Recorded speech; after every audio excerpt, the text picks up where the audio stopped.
تھی اس مجمع عام میں حضرت کی ارادت کر کے پڑھ لیا ہے. انشاءاللہ تعالی جن کے پیٹھ پہ ہاتھ رہا ہو وہ بھی، جس تک رومال پہنچا ہو وہ بھی، جس نے ارادت کر لی حضرت نے پڑھا دیا، پڑھ لیا، وہ حضرت کا مرید ہو گیا.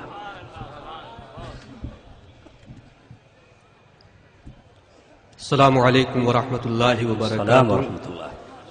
الحمد للہ رب العالمین والصلاة والسلام على سید الانبیاء و امام المرسلین وعلى آلہ واصحابہ اجمعین. اما بعد فاعوذ باللہ من الشیطان الرجیم. بسم اللہ الرحمن الرحیم. اہدنا الصراط المستقیم. صدق اللہ العظیم وبلغنا رسولہ النبی الامین الکریم. درشی پڑھیں اللہم صلی علی سیدنا و شفیعنا و مولانا محمد مبارک وسلم. صلاۃ و سلام علیک یا رسول اللہ یا حبیب اللہ. اب بالکل کوئی گنجائش نہیں ہے کہ میں کچھ کہوں، کیونکہ حضور محدث کبیر مد ظلہ العالی کی تقریر پر تنویر باقی ہے اور آپ ان سے سنیں گے اور جو پیغام دیں گے اس کو اپنے سینے میں رچا اور بسا کر جائیں گے. بس میں اتنا عرض کروں کہ آپ حضرات جو ابھی حضور تاج الشریعہ مد ظلہ العالی سے مرید ہوئے ہیں یہ بڑی سعادت ہے. بس ایک بات یہ کہہ کر میں گزر جانا چاہتا ہوں کہ حضور تاج الشریعہ مد ظلہ العالی اعلی حضرت عظیم البرکت رضی اللہ تعالیٰ عنہ کے علوم و فنون کے سچے وارث ہے بے شک، اور حجت الاسلام اور مفتی اعظم ہند رضی اللہ تعالیٰ عنہ کی امانت ہیں. سرکار مفتی اعظم کا فتویٰ اور تقویٰ ضرب المثل ہے.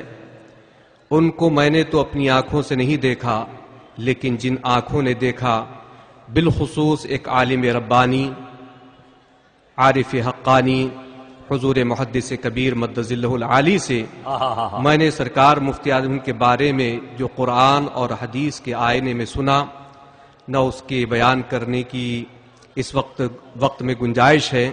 بس ایک واقعہ میں آپ حضرات سے بیان کر دوں. سرکار مفتی اعظم ہند رضی اللہ تعالیٰ عنہ کے تعلق سے آپ حضرات نے یہ سنا کہ مفتی اعظم ہند کی کرامت اور استقامت. مفتی اعظم ہند رضی اللہ تعالیٰ عنہ کی یہ کرامت تھی کہ جب آپ نماز میں مشغول ہو گئے تو ٹرین اپنی جگہ پر رکی رہی یا آگے چلی اور پھر واپس آ گئی. اور استقامت بھی یہ تھی کہ آپ نے نماز کے لیے ٹرین چھوڑ بھی دی اور آگے اسٹیشن پر جا کر سامان اتار دیا گیا اور وہ سامان پھر وہاں سے آ گیا. تو یہ سرکار مفتی اعظم کی کرامت اور استقامت آپ حضرات نے بارہا سنی ہے. انہی کے جانشین اور سرکار مفتی اعظم نے جن کو اپنی زندگی میں اپنا نائب اور اپنا قائم مقام مقرر کیا وہ حضور تاج الشریعہ مد ظلہ العالی کی ذات تھی. غالباً ایک جملہ سرکار مفتی اعظم کا جو مجھے یاد آتا ہے، حضرت قاضی عبدالرحیم صاحب یہ فرماتے تھے کہ حضور مفتی اعظم ہند سے جب کسی نے پوچھا کہ آپ کے بعد کون ہوگا تو سرکار مفتی اعظم ہند نے فرمایا کہ مجھے اختر میاں پر پورا اعتماد ہے. سبحان اللہ. نعرہ تکبیر، نعرہ رسالت، حضور تاج الشریعہ. افریقہ کے ملکوں میں ایک ملک زمبابوے ہے اور اس کا ایک شہر ہرارے ہے. حضور محدث کبیر مد ظلہ العالی بھی اس سفر میں شریک تھے اور ہم سب کی امارت کے فرائض انجام دے رہے تھے حضور تاج الشریعہ مد ظلہ العالی. تو وہاں پر ہم نے جو دیکھا بس وہ سن لیجئے اور پھر سے دوہرا لیجئے کہ سرکار مفتی اعظم ہند رضی اللہ تعالیٰ عنہ کی یہ کرامت کہ گئی ہوئی ٹرین یا تو ٹرین چلی ہی نہیں یا گئی ہوئی ٹرین واپس آ گئی، لیکن ہرارے میں ہم نے یہ نظارہ دیکھا کہ ہم لوگوں کا بورڈنگ وغیرہ تیار ہو گیا، ہم پہنچ نہ پائے تھے کہ ہوائی جہاز اپنا پلیٹ فارم چھوڑ کر رن وے پر چلا گیا. اب ایئر ویز کے اصول کے مطابق رن وے پر گیا ہوا ہوائی جہاز واپس نہیں آتا، لیکن وہاں پر یہ کرامت دیکھی حضور تاج الشریعہ کی کہ رن وے پر گیا ہوا ہوائی جہاز واپس آ گیا. واہ واہ واہ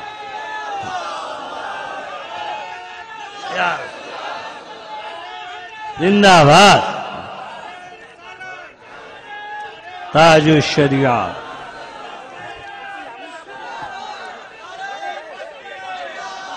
یہ تو کرامت کے تعلق سے تھا. اور ابھی حضرت شمس العلوم مولانا شمساد حسین صاحب اور حضرت مفتی اختر حسین صاحب مدظ اللہ العالی کی آپ نے تقریریں سنی. ابھی حضرت مفتی اختر حسین صاحب نے حضرت پر سے فون پر ایک چیز عرض کی کہ ایک اہل حدیث نے امام اعمش کو مدلس کہا اور کہا کہ ان کی روایت جو ہے وہ مقبول نہیں ہے.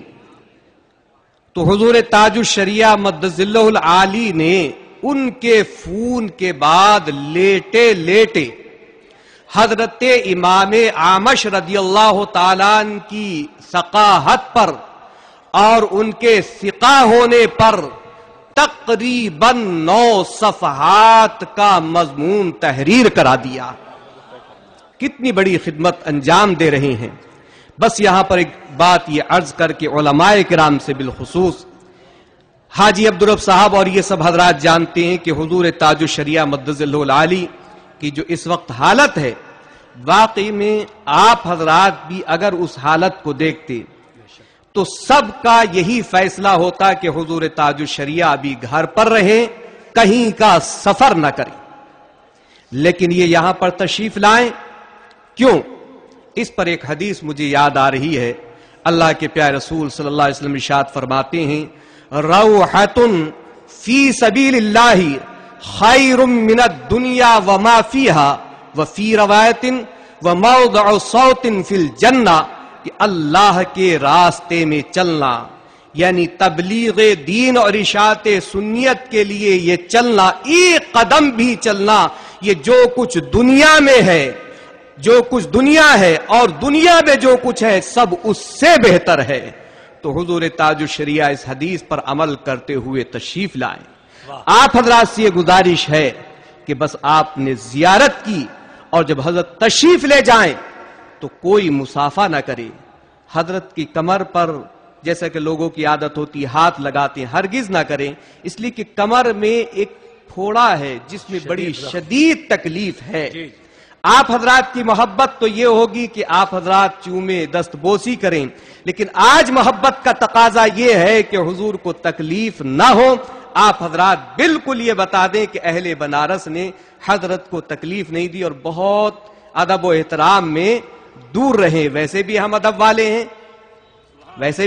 والے ہیں کہ اپنے بزرگوں کا ادب تو ایسے کرنا چاہیے کہ دور کھڑے ہو جائیں اور جب ہمارے بزرگ اجازت دے دیں تب دستبوسی کے لیے حاضر ہوں. لیکن ہماری محبت اتنی اندھی ہے کہ وہ پھر کچھ نہیں دیکھنے پاتی. لہذا آج تھوڑا سا آپ حضرات اپنی اس محبت کو حضور تاج الشریعہ کی اس تکلیف پر قربان کر دیجئے. اور حضور تاج الشریعہ نے جو اپنے لیے دعا کی، میں بھی وہی دعا کرتا ہوں ان کے لیے کہ اللہ تبارک و تعالی حضور تاج الشریعہ کو شفائے کاملہ عاجلہ عطا فرمائے اور آپ کی جو بھی پریشانیاں ہوں سید عالم صلی اللہ علیہ وسلم کے صدقے میں ان کو جلد سے جلد اللہ تبارک و تعالیٰ ان کو حل فرما دیں.